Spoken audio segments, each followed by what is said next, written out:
مولتی مدیای این خودرو از دو بخش اصلی لوکال ستینگ و ویکل ستینگ تشکیل شده است. در منوی لوکال ستینگ اولین تنظیمات بلوتوث می باشد که می توانید از این بخش گوشی موبایل خود را به سیستم متصل کنید. آیتم بعدی در این بخش تب ساوند می باشد. در این تب تاچ تون جهت فعال و یا غیر فعال کردن صدای کلیدها می باشد. دیفالت ساوند جهت تعیین حجم صدا به صورت دیفالت بوده و اسپید والیوم تنظیم میزان تغییر صدا با سرعت خودرو می باشد. با گزینه بالانس کنترل می توانید انتخاب کنید کدام یک از بلندگوهای خودرو صدا را پخش کند و آیتم ریست تنظیمات را به حالت اولیه باز می گرداند. ساوند اجاسمنت قابلیت پیشرفته ای از کاتگوری موسیقی هایی که پخش می شود را بر اساس تنظیمات صدا انتخاب می کند و می توان آن را بین حالت های مختلف تنظیم کرد. لاودنس در واقع تأثیر را افزایش می دهند. بوت میوزیک تنظیم آوای پخش شده در هنگام ورود به خودرو جهت خوشامدگویی می باشد. با گزینه والیوم اجاسمنت می توانید حجم صدای قسمت‌های مختلف از جمله میدیا، وایس و سایر بخش‌ها را شخصی سازی کنید.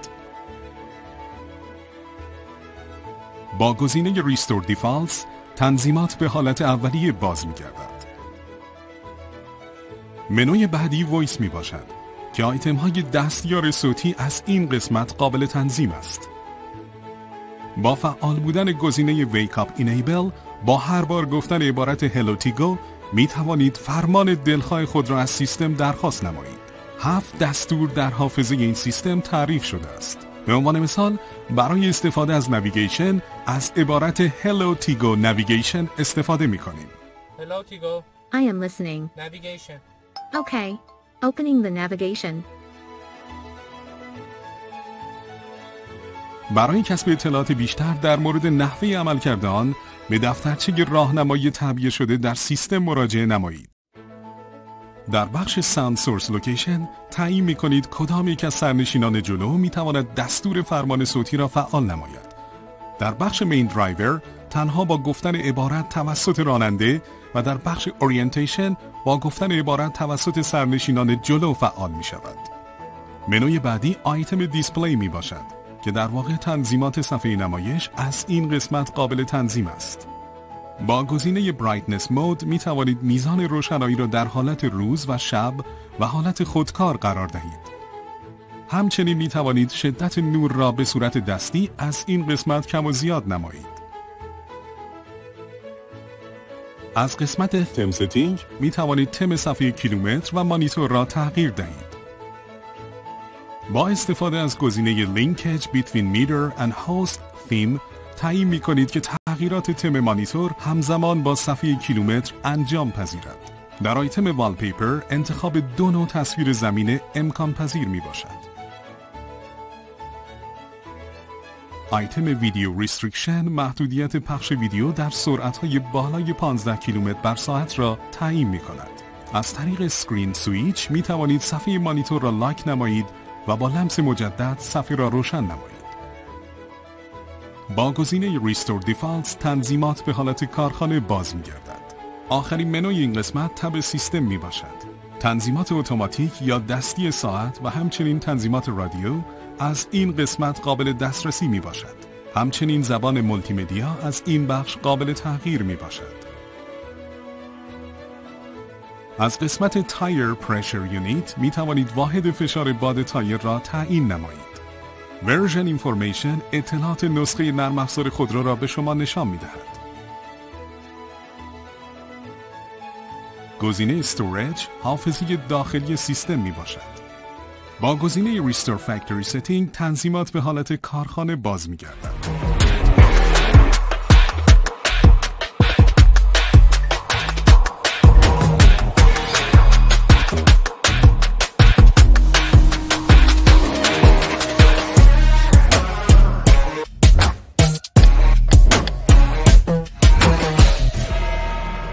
در تنظیمات ویکل ستینگ منوی اول اسمارت کی می باشد که در واقع آیتم های PEPS از این بخش قابل تنظیم است. روشن کردن چراغ‌های خوشامدگویی. باز شدن درب صندوق عقب با نزدیک شدن به خودرو و به همراه داشتن ریموت.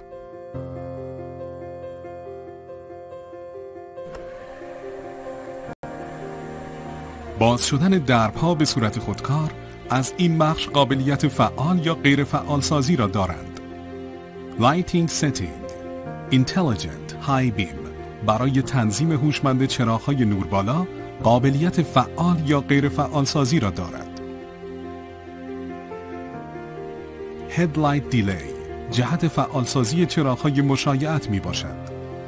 Driver Assistance Setting منوی تنظیمات کمک راننده است که در واقع همان فناوری خودران یا کمک راننده می باشد. آیتم اول دور Open Warning که اخطار باز شدن درب در حین عبور اجسام متحرک می باشد. Rear Collision Warning اخطار برخورد از عقب خودرو می باشد. Traffic Congestion Assist System این سیستم در شرایط تراکم ترافیکی عملکرد کروز کنترل تطبیقی را به اجرا در می‌آورد. Blind Spot Detection رادار تشخیص نقطه کور می باشد. با استفاده از گزینه Lane Departure Sensitivity Setting می توانید میزان حساسیت هشدار خروج از خط را تعیین نمایید. از طریق Overspeed Alarm می توانید هشدار میزان سرعت را تنظیم کنید. تعیین میزان فاصله در کروز کنترل تطبیقی از طریق گزینه Adaptive Cruise System قابل تنظیم می باشد.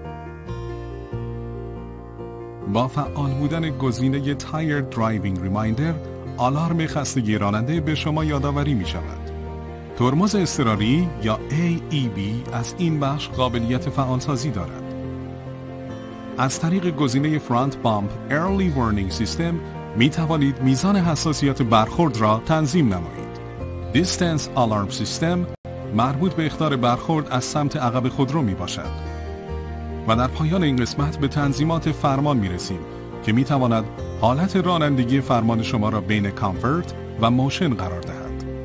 Personalized Setting تنظیمات این قسمت مربوط به نور کابین یا نور محیط است و می توانیم این گزینه را از این قسمت فعال یا غیر فعال کنیم.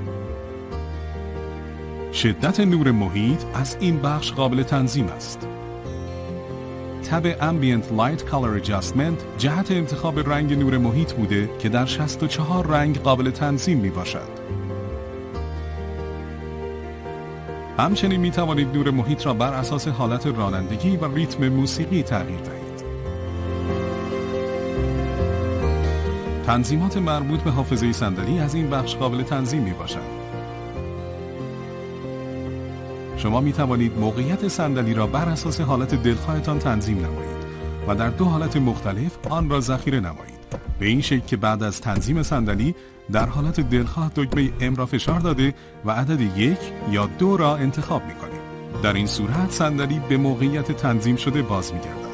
البته حالت دیگری هم وجود دارد که با استفاده از آن می توانید همزمان صندلی راننده و آینه جانبی را به موقعیت دلخواه تنظیم و ذخیره کنید. پس از تعیین موقعیت آینه و صندلی با ظاهر شدن این پیغام روی مانیتور کانفرم کرده و به یکی از سه حالت ذخیره نمایید.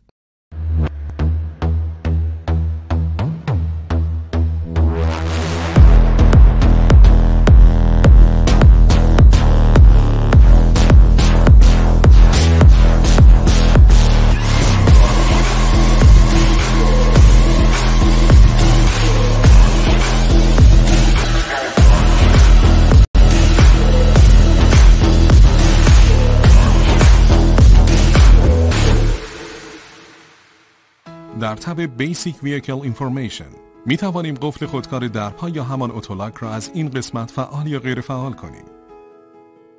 گزینه بعدی Arming Reminder می باشد که جهت پیدا کردن خودرو زمانی که از خودرو دور هستید و یا آن را پیدا نمی کنید می توانید آن را بر روی حالت نور و بوق تنظیم کرده تا با نگه داشتن کلید لایک بر روی ریموت خودروی خود را از طریق نور و صدای بوق آن پیدا کنید.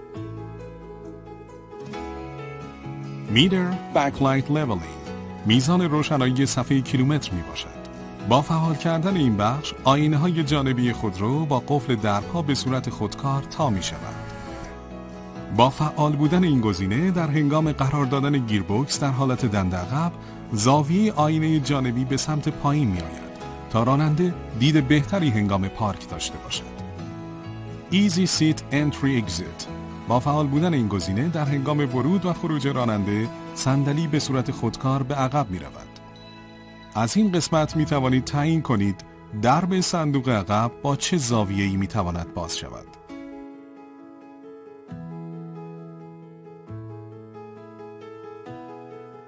سیستم شارژ بیسیم را می توانید از این قسمت فعال و یا غیر فعال نمایید. با فعالسازی بخش Phone Forget Reminder Function، اگر تلفن همراه خود را بر روی وایرلس چارجر جا گذاشته و خودرو را ترک نمایید، یک آلارم صوتی جهت یادآوری به صدا در می آید. آخرین منوی تنظیمات Air Condition Setting یا تنظیمات سیستم تهویه مطبوع می باشد. فعالسازی، پاکسازی و تصفیه هوای داخل کابین و جلوگیری از ورود ذرات معلق و همچنین یخزدایی اتوماتیک از این بخش قابل تنظیم می باشد. همچنین می توانید سیستم تهویه مطبوع را سفارشی کنید و آن را روی حالتهای مختلف کامفورت و صرفه‌جویی در مصرف انرژی و استرانگ تنظیم کنید. AC Panel. در ادامه بررسی خودرو به قسمت سیستم تهویه مطبوع خودرو می‌رسیم. سیستم پنل تهویه متشکل از دکمه‌های لمسی است که به راحتی می‌توانید به آن دسترسی داشته باشید. به محض فشردن هر یک از دکمه‌ها، اطلاعات سیستم تهویه بر روی مانیتور، دکمه روشن خاموش، دکمه گردش هوای کابین، روشن کردن کولر نمایش داده می‌شود. سیستم ضد بخار شیشه جلو و عقب و میزان وزش باد را از این قسمت می‌توانید تنظیم کنید. سیستم تهویه این خودرو از نوع اتوماتیک دوگانه است که میتوان تنظیم درجه حرارت برای راننده و سرنشین جلو را به طور مستقل انجام داد. با فشردن دکمه سینک، تنظیم دما از حالت دوگانه خارج می شود. سیستم تصفیه هوای کابین یونیزه کردن ذرات معلق داخل خودرو را انجام می دهد و برای فعالسازی آن باید دکمه ION را از روی این پنل انتخاب کرد. اطلاعات سیستم تهویه در دو تب روی نمایشگر قابل مشاهده است. از تب HVAC تنظیمات کلی تهویه و از تب سیت تنظیمات مربوط به گرم کن و سرد کن صندلی‌های جلو در دسترس می باشد.